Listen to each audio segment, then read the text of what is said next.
Olá, o Terra Capixaba já está no ar. E só aqui você fica muito bem informado quando o assunto é educação, meio ambiente, responsabilidade social, cultura, artesanato. Vamos ver o que preparamos para você nesta semana?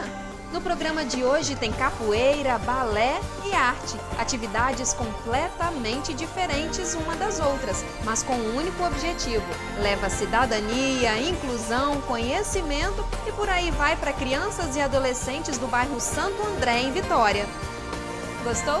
Então não saia daí, porque já está no ar o Terra Capixaba para todo o Espírito Santo, formando cidadão.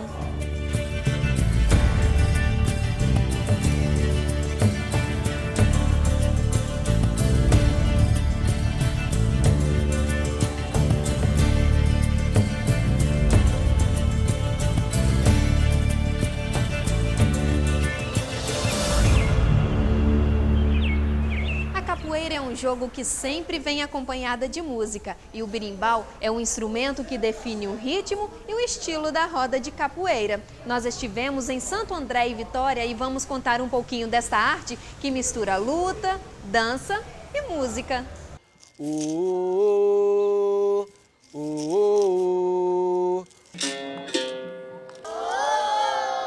Negro nasceu na senzala, ficou doente sem amor. Santo André, Grande São Pedro, comunidade carente da periferia de Vitória. Hoje nós vamos conhecer um projeto que usa o gingado da capoeira como ferramenta de inclusão social. Você vai ver que São Pedro vai muito além dos problemas sociais. Vamos conhecer? Grandes soluções são encontradas nesse espaço. Aqui são aproximadamente 20 crianças e adolescentes que encontraram no esporte a esperança de dias melhores. Aprendi armada, queixada, essas coisas assim. E aprendi muita coisa que respeitar os amigos e os outros. A capoeira na vida de Eduardo teve uma importância muito grande. Ele é a prova viva de que a arte pode mudar o futuro.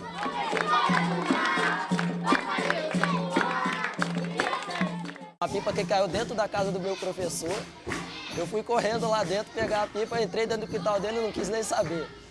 Aí ele saiu lá de dentro, lá nervoso, eu falei, o que está acontecendo aí? Tal, não, vim pegar a pipa que caiu aqui e já ia rolar aquela confusão, mas aí pegou, não me devolveu a pipa, eu saí sem nada, saiu. Olhei assim lá dentro do centro comunitário e já tinha aquele professor lá. Olhei para ele, é aqui, né? Você tá aí dentro também. Entrei lá para dentro, mas só que a minha intenção não era a capoeira. Né? A minha intenção era entrar na capoeira por causa dele e no meio para tentar desembolar com ele lá o que tinha acontecido. A capoeira desempenha um papel fundamental para promover a inclusão, a igualdade e a cidadania. Para o educador social, um grande mestre não educa apenas para a roda de capoeira, mas sim para a vida. Tento passar para ele o que eu também aprendi, né? Que a capoeira, além de ser uma dança, né? Uma luta, uma arte, ela também é esporte, ela é cidadania, ela traz a responsabilidade, o conhecimento, a integração da criança, do adolescente ou do adulto até mesmo dentro da sociedade, né? E traz um pouquinho o conhecimento desse mundo nosso que temos aí fora, né? Para dentro do mundo da capoeira. Então a gente tenta deixar isso bem aberto para os alunos aqui dentro. Nesse espaço, crianças e adolescentes descobrem que a arte pode trazer bons frutos e a cada batida nasce uma esperança. A gente tenta passar, eu nem tentar, né? A gente passa, isso convive com a gente, né? Acho que o povo, o nosso antepassado, né, da cultura da capoeira, foi um povo muito sofrido, um povo que lutou, né, pela sua liberdade. Né? Então a gente tem que valorizar isso e tentar passar para as crianças que tudo que vem na vida da gente, a gente tem que lutar, né? Tem que lutar por aquilo, tem que correr atrás, né? Não é fácil, não vai ser fácil, né? Elas estão num momento aqui de lazer, para elas não tem ainda um interesse, né, de lutar por aquilo, né? Mas que futuramente, né, nas nossas turmas de adolescentes, tento deixar sempre isso, a batalha que foi para a gente conquistar nossa liberdade.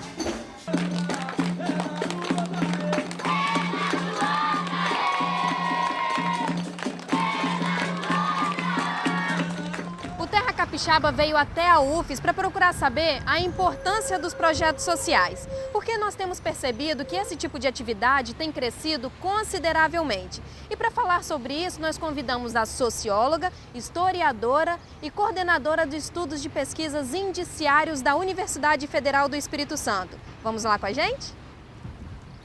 Para Márcia, os projetos sociais oferecem contribuições significativas no processo de inclusão.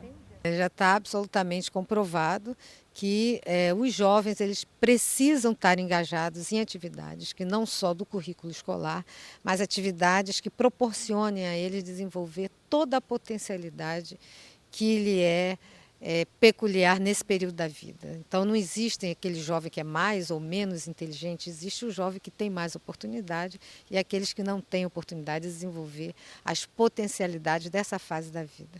Márcia fala ainda que a presença e a participação da família são de grande importância. A família que dá os primeiros sinais, né, de um processo de socialização. Então, a forma como a dinâmica da família funciona é extremamente importante, ou seja, alguém tem que exercer a autoridade. Então, não necessariamente o pai biológico ou o pai social, mas a mãe, a tia, a avó, um líder comunitário, alguém que exerça a autoridade e a lei para orientar, né, a criança desde a infância até o processo de adolescência, no sentido de apontar, né, os caminhos. Então, dizer não é fundamental, né, fazer com que a criança aprenda a lidar com as frustrações da vida é fundamental para que ela possa exercer a cidadania lá na frente. Ai meu Deus, o que eu faço? A imagem não se apagou.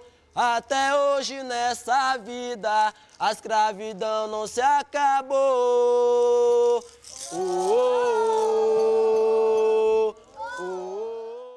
Na verdade, é uma família que se forma, que se constrói, não é mesmo? Então, é a arte a serviço do futuro.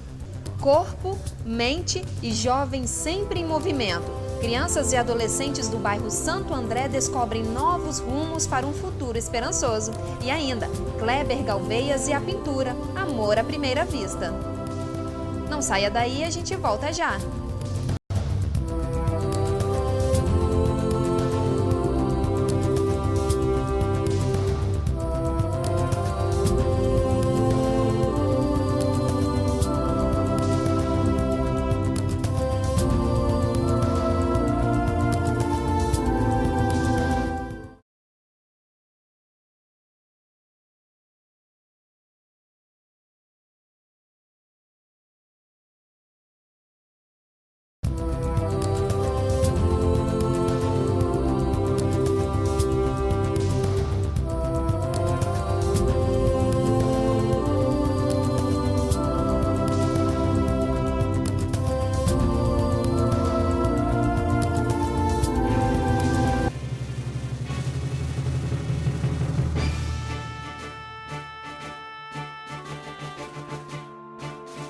Já mostramos em outros programas que a água é fundamental para a nossa sobrevivência.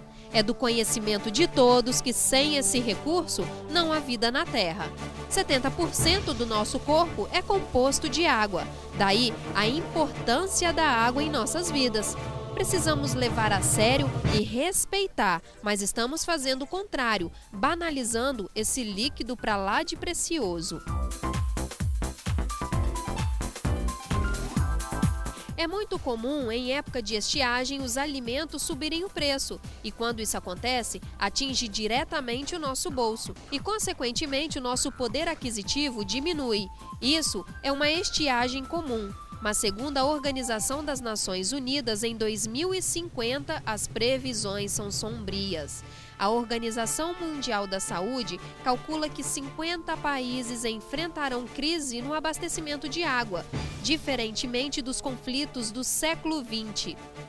Marcados por questões políticas ou pela disputa do petróleo, a humanidade poderá presenciar no terceiro milênio uma nova modalidade de guerra, a batalha pela água.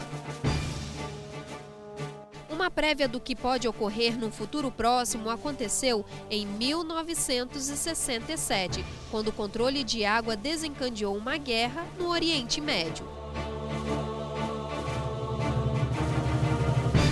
O nosso interesse aqui no programa é despertar nas pessoas os benefícios da água. Ela está nas empresas, nas nossas casas, na lavoura, em todos os lugares. Mas parece que as nossas atitudes não são de preservação e conservação. Já podemos sentir na pele os efeitos da falta d'água. Então, o que será que está faltando para algumas pessoas acordarem? Será que é falta de conhecimento ou ignorância? Será que só vamos dar o devido valor a este recurso mais que importante depois que ele acabar de vez? Mas precisamos lembrar que quando a água acabar, nós vamos acabar juntos. Crianças pequenas com grandes talentos. O balé clássico embala a vida de crianças e adolescentes do bairro Santo André e Vitória.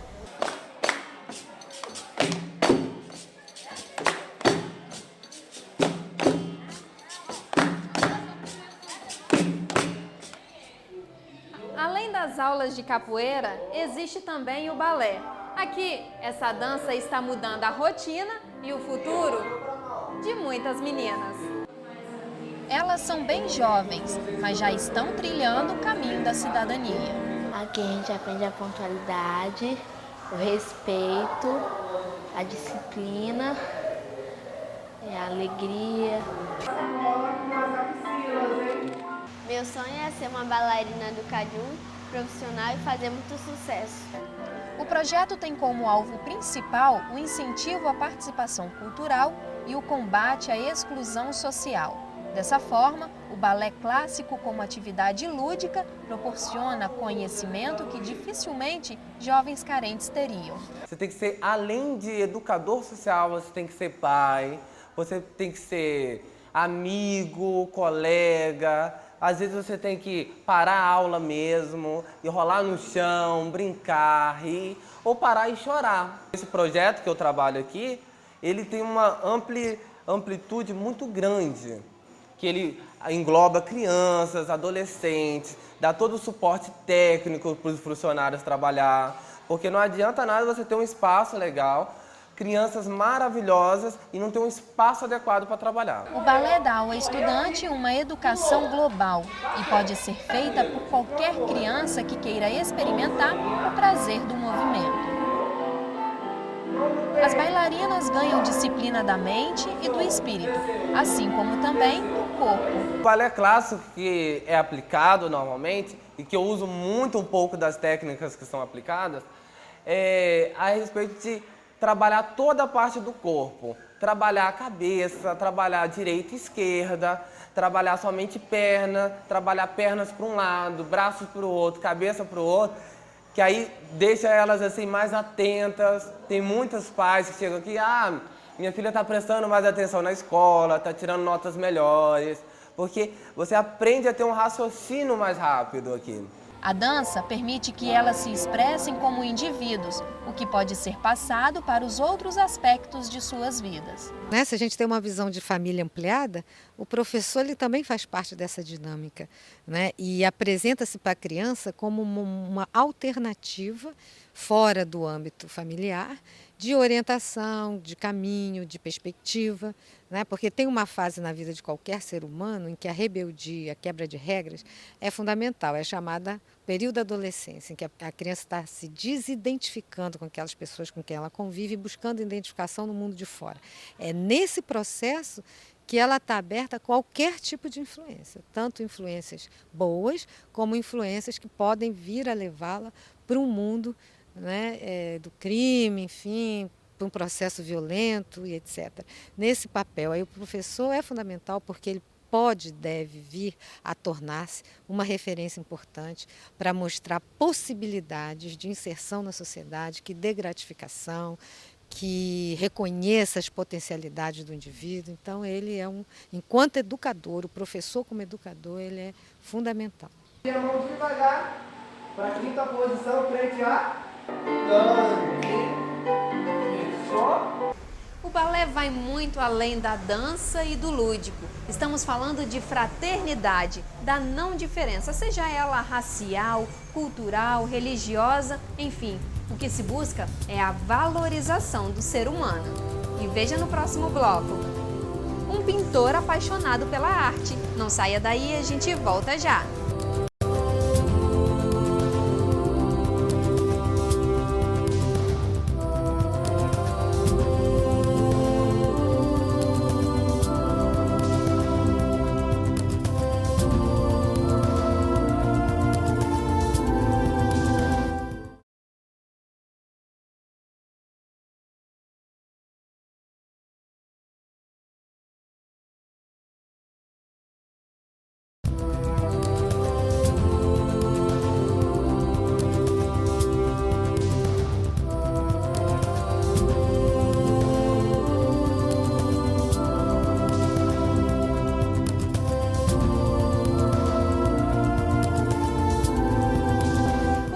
Kleber Galveias abriu as portas do seu ateliê para a nossa equipe e vai contar para a gente um pouco da sua história e como surgiu a pintura na sua vida. Vamos conferir?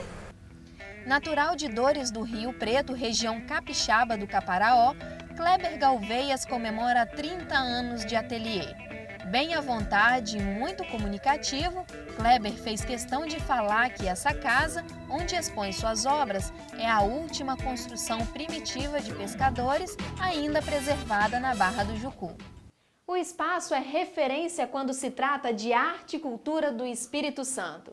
E foi aqui nas paredes do ateliê que Homero Macena, um dos grandes artistas capixabas, registrou suas últimas pinturas. Ele, para fazer essa sombra aqui, ele desfez o grafite na palma da mão, pozinho de grafite, veio com essa mão, esfregou aqui assim, ó, no grafite. Isso que ele faz assim, ele desequilibrou e caiu e fez assim. A mão dele, como estava suja de grafite, e os dedos, ficou aqui. Eu conservei isso durante 30 anos. Economista e professor, Kleber estudou também medicina em Lisboa, mas o amor pela arte falou mais alto. Ele lembra com carinho os ensinamentos sobre pintura deixados pela sua mãe. Minha mãe tinha estudado pintura com a irmã Teresa na Escola do Carmo, que era a principal escola de arte aqui do Espírito Santo até a chegada do Homero Macena. E ela então via que eu tinha interesse também por desenhar, por pintar, me oferecia material para me pintar, desenhar, em troca de um bom comportamento. E assim a pintura começou na minha vida desde muito criança.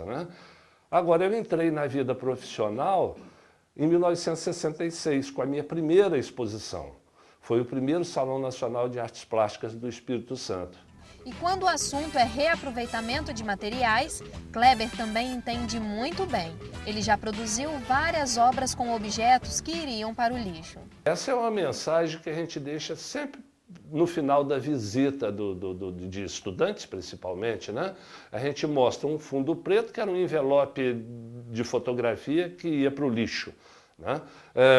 Ali em cima nós pintamos com tinta de parede e usando um pincel que tinha sido jogado fora pelo vizinho, mostrando que enfiando aquele pincel que estava no lixo dentro de uma lata de tinta de pintar a parede e borrando um papel que ia para o lixo, a gente pode fazer alguma coisa interessante, no sentido de incentivar as crianças a não ficarem esperando o pincel importado, as tintas especiais, para botar para fora a criatividade.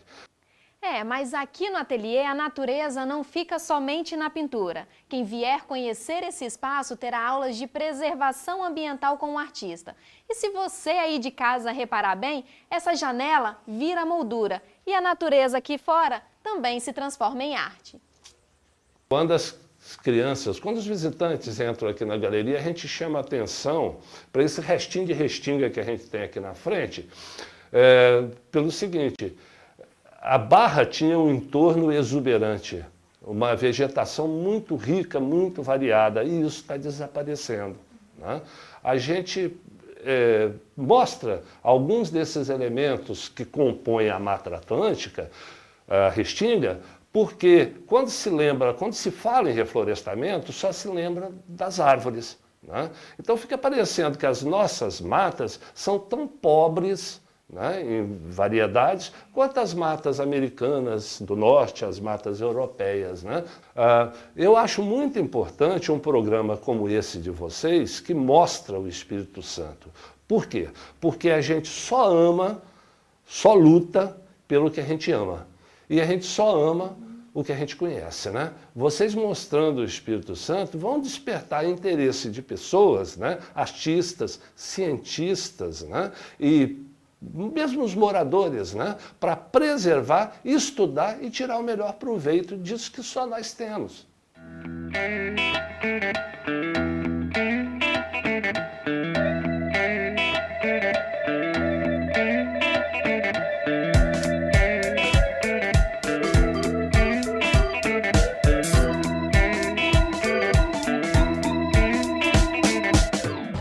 Gente, agora eu quero deixar um recado para vocês. Tá chovendo, mas também tá muito quente. Chuva e calor é um ambiente perfeito para a proliferação do mosquito da dengue. E para combater o mosquito, são atitudes diárias, como se a gente fizesse mesmo no nosso dia a dia, todos os dias. Nós não acordamos, escovamos os dentes, nos alimentamos. Então, para combater a dengue também tem que ser dessa forma. Muita gente reclama dos governantes, mas são atitudes individuais que combatem o mosquito. Não adianta nada o trabalho da administração pública se nós não dermos a nossa colaboração.